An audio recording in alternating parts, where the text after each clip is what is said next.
Welcome back to the Predictable Revenue Podcast. I'm your host, Collin Stewart, and today I'm joined by Patrick Thompson. He's the co-founder and CEO of Clarify, and we're going to be talking product market fit related to a CRM, which we all know is a terrible idea, but he's doing it anyway and doing a pretty good job. Before we jump in, this episode's brought to you by our founder coaching program. Founders, let's be real, scaling a company is hard.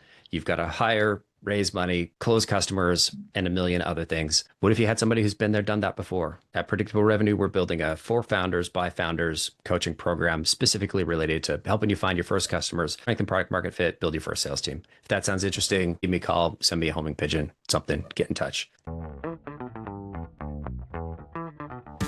Welcome to the Predictable Revenue Podcast, where sales leaders teach you what's working for them so you can build it yourself.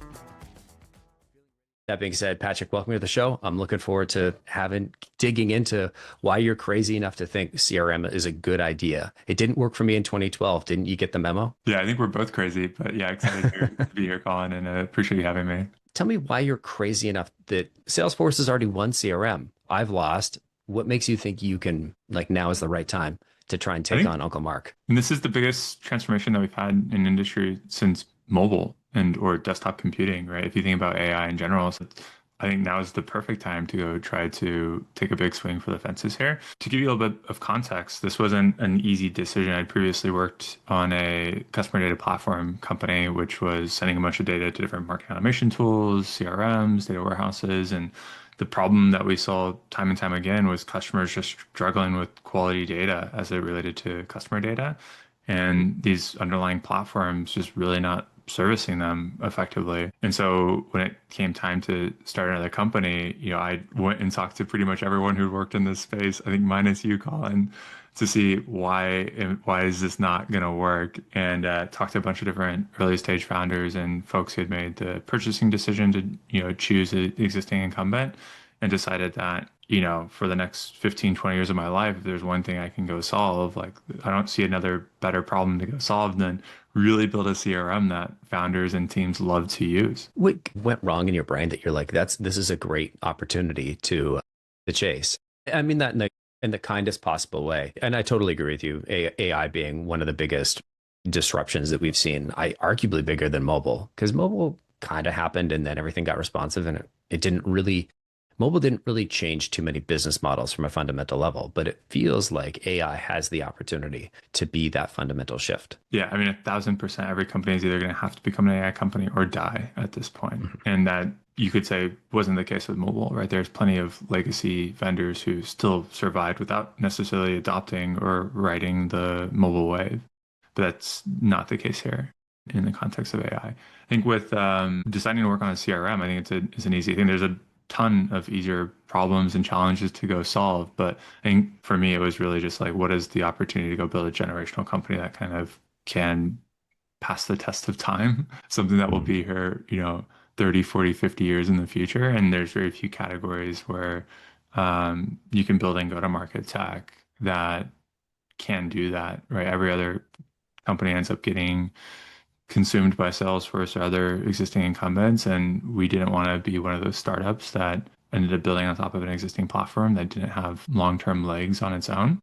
And so we decided to build the platform from the beginning, truly be AI native, right? We're a post-LLM startup, and think of it really from a first principles perspective. And that gave us enough confidence to know that we can actually build the core differentiation into what we're doing, as well as we're building on a fundamentally different data model than what you get with Salesforce and other incumbents. Talk to me about that specifically, because I think most people listening are going to have a specific idea of what CRM is. And in my eyes, it's just a spreadsheet with a fancy data underneath. And so how is an LLM native CRM different from, say, Salesforce or Google Sheets, which I would argue is good enough for most early founders? For sure. Yeah. No, I think the first time I actually looked at some of your content was most startups need a Google Sheet. I was like, I don't disagree, generally speaking, right? Because it's you want to keep things simple early on. And even in the context of using Clarify, right? Most of all of our discovery calls, I was tracking in a Notion database to begin with.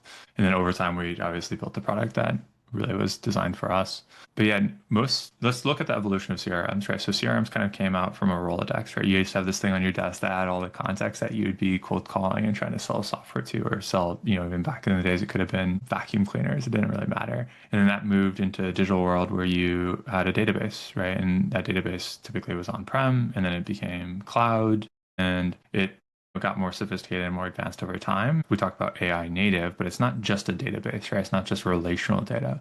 What we're really focusing on is not just records and the relationships between these records, but the unstructured data that's associated with your customers, as well as the time series data that's associated with your customers, right? So CDPs, for those who are familiar, are mostly focused on event data, right? So clickstream, customer telemetry, integrations across a bunch of different SaaS tools, but it's all time series. CRMs are focused purely on relational data. They're not really designed to be able to ingest time series data, not at least at the scale that's needed for AI to build things like predictive audiences or lookalike audiences, or to build. You can enable a bunch of the tracking of those particular fields, and then watch your Salesforce storage balloon up, and then Uncle Mark's like, "Hey, you owe us a bunch of money." Yeah, I mean, it's funny. It's just not. It's funny because it's just not even designed to handle the volume of data, right? We used at Atlassian, so I previously worked at Atlassian, and we were a Salesforce shop. We couldn't actually send all of our PLG leads into Salesforce, right? Because we were at the time when I was there from 2015 to 2019, we had like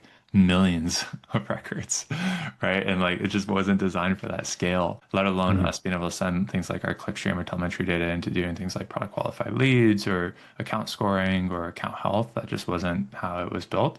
Whereas we're trying to fundamentally think about how do we solve that now for the next Atlassian that's going to be built who's adopting Clarify. Love that. Yeah, wild to think that you're trying to push all this data in, and Salesforce is like, no, we can't handle that. I mean, even though I did go in and enable all of those, I think it was field history. Yeah, field history checkbox. Tracking.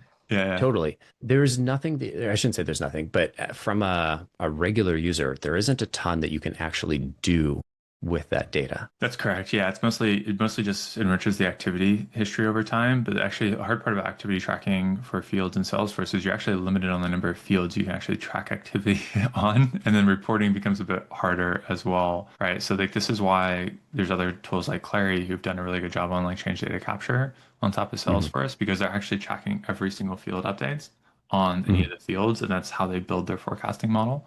And then you have other tools or other companies, primarily you have a lot of RevOps people who do daily snapshots of Salesforce and dump it into Snowflake to build all the reporting on top of it, because it's not really designed for that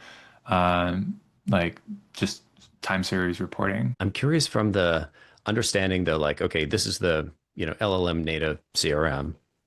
Talk to me about your process for going through the validation or going through and validating that, we think there's an opportunity to create a generational company to, yes, I'm working on this. What happened in between? Yeah. So I think really starts with hey, what's the level of ambition for what we want to do? What are the values and principles at which we want to build a company? And do we think that there's a big enough problem? And so the way that I think about customer discovery is really problem validation, solution validation, and business model validation. Right. So I'm a huge fan of this book called Disciplined Entrepreneurship. It's actually effectively the Bible for how we built our previous startup, which got acquired by Amplitude. And so we kind of tried to follow that process as much as we can, but we definitely ran pretty fast here, of making sure that, hey, we're not the only people that have experienced this problem, right? Whether or not you're on Salesforce, and when we got acquired, we were on HubSpot and then had to migrate to Salesforce at Amplitude.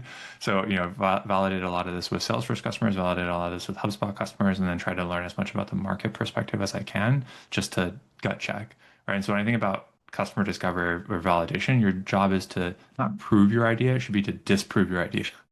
Because you naturally have to fight confirmation bias, because everyone thinks that they're brilliant, right? Everyone thinks that they're the smartest person in the room. So your job should be to not prove out your idea, but to disprove your idea. And it should actually get dopamine hit for every time you disprove one of your hypotheses.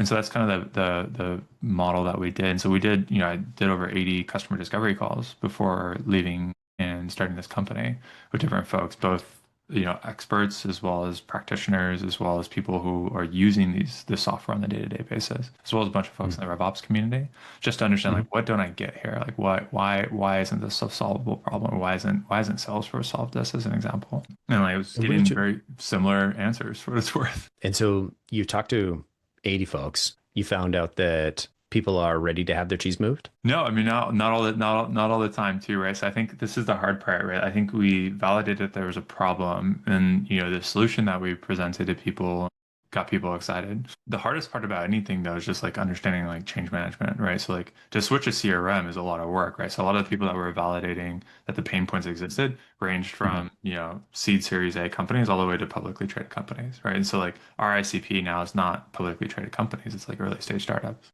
And so Mhm. like we really focused in on who our ICP was and who we can actually solve the problem for more near term as we continue to move up market over the course of, 10, 20 year company life cycle. And so yeah, like while we validated the pain point up market, we knew that like there's no way that we're going to be building an up market solution that can go rip out sales for us, at least in the like early days of the startup. So then we kind of refined our ICP and went really and focused really deep on the early stage startups that had pain and were Mhm. looking to adopt more modern technologies. Interesting. Before we jump deeper into Clarify, I have a question for you on like, how did you choose this segment to focus on? It sounds like startups. CRM is something that could be equally as valuable to a startup, to a public company, like you said, to a manufacturing sales rep. How did you, what was it about startups that made you make the call that like, yes, this is the market segment? There's really three things that I'd probably highlight there. One, when I have to wake up every morning at 6, 7 a.m. and jump on calls with people, who do I actually want to jump on calls with? Right. And like, Yeah. I think this is, I think a lot of people don't think about this enough when deciding to start a company, but like, who do you love? Like, who do you want to solve problems for? And for me, like, I Mm. love working with other founders, right? Like, I love helping other startups succeed and win. There's an alternate career path that I take that like that's literally my job is just helping early stage startups. And with Clarify, I'm able to kind of pigeonhole that passion into helping our ICP, right? And so like when I jump on a call with somebody, like I'm genuinely trying to help them. I'm curious about what their business is and how one, yes, our solution can help them, but two, how can I actually help them? And so like Mm. that was, I think that's probably motivation number one. And then number two, it's like when we think about who we can actually solve problems for, who do we know the best, right? So like most of everybody on our team, including the founders, have all worked in early stage startups, right? So we understand those businesses and we understand the pain points that they're facing. And we built these rev tech stacks at these companies before, right? We've been the one that's had to implement it. So we know their pain. And so we have Mm. one, a high degree of empathy, but two, we have a high degree of understanding of like what we can do to actually help them succeed. So I think we're just better suited to help solve their problems. And three, it's like, yes, do we want to go up market and do we want to go across other different categories or verticals in the future? Yes, like that's the definitely the ambition for the company. But it's like Mm. knowing who you're picking your wedge and knowing how do you win that before you expand out was super critical for us. And we thought that this was the wedge that if we can crack the nut on, it gives us a right to play in the other categories over time. Because arguably, like early stage SaaS is really, really hard, right? Like 90% of those companies will die. So if you Mm. can survive that, you can build a solution that these founders love, then it's like that should apply equally across other categories and industries over time. I love that. My next question is typically, where did your first customer come from? But given that you weren't charging for so long, I'm curious, and that you have this new pricing model. Could you help me Yeah. understand where did your first like 110 users come from, first 100 users, and then maybe we can Yeah. dig into the pricing. So we were trying to build as like, we weren't stealth by any means. Like we limited who had access to the product for sure early on because we want to make sure that we were onboarding people who we can service and were a good fit for the product that we're building. But we kind of built in public, right? So like literally the day after we left Amplitude, we did a giant post about what we're doing, the space, the category, our perspective on it, which got a bunch of interest. We ended up having a bunch of people signing up for our wait list. We kind of grew that wait list over time and then transitioned that wait list into discovery calls, from discovery to onboarding, and kind of ran our own sales process across that.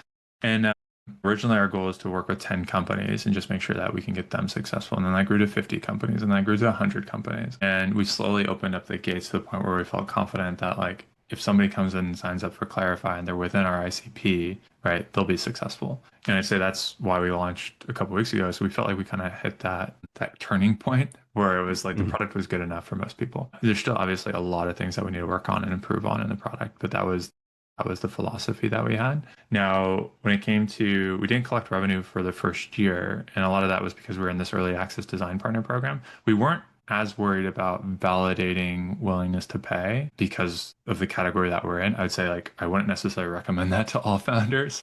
I'd say Mhm. like charge for your product as early as you can, generally speaking, because you're going to learn a shit ton. But for us, it wasn't necessarily the riskiest assumption for the business. And so we weren't as worried about paying. We did ask a lot of questions around willingness to pay, switching costs if they were moving from Salesforce or HubSpot or another existing tool, what they were paying for those solutions and how much they'd be willing to pay for ours if we did X, Y, and Z. So that definitely came up quite a bit. And then the goal is to transition those design partners to pay ahead of our public GA launch. What would I do differently? I would say it was probably a good question there. I don't know. I mean, like, I think it's always hard for a startup. Like, I think you need to build, for us, we didn't necessarily have to build the market, right? This category exists, but like, how do you differentiate and how do you stand out in a crowded market? And a lot of that's like product positioning and distribution. I think those are areas I'd probably invest more in if I was to do this around early on. I think we have a fairly good handle on that now. Pricing model validation. We're doing pricing model disruption. If folks are familiar with Seven Powers, and that took a little bit of iteration for what it's worth. And like, you've used Clarify, so you know how that kind of works, but it's like still iterating on that to make sure we have the right levers and like it's tied to value and that people understand what our pricing model looks like. That's an area that I think we can still iterate a little bit more on. For clarity for people listening, what you're referring to is the seven powers power of counter positioning, which is adopting Correct. a business model that Salesforce, it would be unprofitable for Salesforce to replicate. That's correct. Yeah. I was like, I get that. I'm like, I'm not sure everybody's read seven powers, so I thought I'd just clarify. I love that because I think, especially if you look at like the way Slack used to run things, if you weren't using it after 30 days, they would stop billing you. And like, obviously, I believe Salesforce ended that program after they bought Slack, and they absolutely would never do that for Salesforce in general because there are, I would guess, a high percentage of users that have a license that do not use it on a regular basis. And then you make this jump and you don't charge for the first year. And so where those first 100 customers, did they all come from your network, that post that you made on LinkedIn? Where did they come from? And then we've gone. Yeah, I posted a lot. LinkedIn is by far the highest performing channel for us, for what it's worth. We did a lot of SEO work as well. I mean, we got a bunch of folks coming in from AI search as well, but like we weren't doing outbound or outreach really. Like we're mostly as an inbound flow for us. And then some of that was definitely network. I mean, people were from network that we worked with before who were reaching out to us, or companies I'd invested in as well. But like a lot of it was just people who liked what we were doing, saw what we were doing, and were like, yes, this needs to exist, right? And so like again, that's like a very clear sign of validation is when like people are coming to you being like they see what you're doing and they're like, this is what I want. And yeah, so I mean, like I'd still say we're in like early signs of product market fit, but it's been super humbling compared to having done another startup where I felt like I was pulling teeth to get people to pay us and then get the product adopted internally as well. Because there's a difference between somebody paying you and then somebody actually adopting and deploying your solution. Percent. And there's a huge difference in like pushing a rock up a hill and like it running downhill so fast you feel like you can't keep up. Yeah, I feel like we're still at that, like we're not like on the other side of the hill right now, but like you can kind of see the hill, you can kind of see the peak in the distance. The rock doesn't quite feel so heavy right now. Yeah. We also have a much bigger team pushing that boulder now too, so it's that's been nice. When did customer acquisition start to feel repeatable? Yeah, I mean, right now it's starting to feel repeatable now since especially post-launch, like we get a decent inbound per day, right? And so like, we have a sales team and they're in constant back-to-back meetings and I'm in meetings now, right? And they're just showing up and it's like, okay, cool, this is great. And I use Clarify to go do my meeting prep and I join the call and that's been helpful. So like, it's starting to feel a little bit easier, but I think the way that we think about it is like, we always set really ambitious goals, right? So like, great, we hit this milestone. How do we 10x it? And then when we get there, it's like, how do we 10x it again? And I think that, it could be frustrating I'm sure for some people on the team, but it's like, you think about building a generational company, it's like we should be as ambitious as we possibly can be. And so like now it's like, okay, cool, we've hit this thing. Like, how do we 10x lead volume, or how do we 10x the amount of customers we're able to support without having to hire a bunch of people? So those are the types of questions that we're asking ourselves now. Gotcha. And so first 100 customers came from LinkedIn and network. Where did the first, like you launched and now you've got this influx, where are they coming from? Is this the LinkedIn and the SEO and the AI search kind of all coming together? Is there a particular source? We have some attribution built into Clarify for what it's worth, and a lot of it's still coming from LinkedIn, mostly because it's like we post there every day. A lot of it's coming from podcast and field marketing that we do and other sort of events. We do some sponsorships as well for partner marketing. Yeah, we have a bunch of different channels that we work, but like the vast majority of it's coming in through I'd say social, yeah, primarily LinkedIn, and SEO, or AI engine optimization here, in the context of AI search, which has been working really well. We do write a lot of content. I think a lot of the areas that we want to focus more of our time and attention to is like more like marquee content that's actually designed for our ICP, as well as like community building. I think those are the next two things I really want to spend my time on. Love that. Can you talk to me about the moment you realized you might have product market fit? Yeah, I mean, you jump on a call with somebody who's using one of these companies and they see what you're doing, you give them a demo and they're like they're just like they're using a lot of expletives, right? They're like, "Fuck, why didn't I know about this?" And like you're like, "Cool, that feels good." They're like, "Oh, this is like it's like this is the best thing since sliced bread." And they're like, "What can I get it?" And you're like, "Okay, cool, that starts to feel a little bit better." And again, it's like we Mhm. have a very high bar and standard for what we build, so it's like we always want to make this better. It's like we don't think we're there. Like we're definitely don't feel like we've made it. But like, yeah, when you hear feedback like that from customers, like it feels good. I'm curious, what comes next? I mean, just keep on building. I mean, this is a marathon for sure. I mean, this is actually it's funny when people say it's a marathon. I think this is probably an ultra marathon. This is probably a the as long as you can possibly make it. So I think for us, like we're a well-funded team. I mean, like we're just going to continue to execute, build more product, continue to make what we have better, and support our customers. A lot of what we're doing is trying to build tools for people like you and other folks within your community. And a lot of what we're doing right now is trying to build a repeatable go-to-market motion ourselves, right? So like some of the feedback and advice that you've given has been super helpful. And yeah, just really kind of scale what we're doing, right? This is again, the goal is to kind of 10x everything this year for us and continue to execute. Amazing. The hardest part about running this interview was like being the host and not just sitting here listening, being like, "Oh, cool, tell me more." So I hope I've done a good job. But You're doing if I've great. missed it, if people are sitting here going like, "Colin, you forgot to ask Patrick this," or "I would love to hear more about that," what's the best way for them to get in touch or to get a look at Clarify and see, what we've been talking about? Yeah, I mean, you can definitely check out what we're doing at clarify.ai or reach out to me at patrick@clarify.ai. I spend a lot of time on LinkedIn, Twitter as well, just Patrick T010 on both of those channels. And then, yeah, if there's anything we can do to help folks in your audience, just let us know as well. Again, Clarify is a very much we have a freemium offering. You can go in, try it. Definitely want the proof is in the pudding here, and think we built a great product. I want people to use it, and that's our number one goal. That's amazing. It might eventually. It sounds like it's going in the direction of replacing my spreadsheet as a recommendation. Yeah, I'll get cards on the table to the audience. I have been using it for a long time now, and I do enjoy not using it. I think is like the nicest thing I could say about Clarify is like I Yeah, use it, but and everything is up to date. I shouldn't say everything is not perfect, but for sure. like it's the best tool I don't use. Yeah, that's great. I'll quote you on that because I think that's the value of AI, right? Like it should give you back time in your day and not force you to do the things that you don't want to do. Absolutely. Patrick, thank you so much for coming on the show. It's always a pleasure. Colin, appreciate it. And thanks to everybody for listening. We'll catch y'all next time.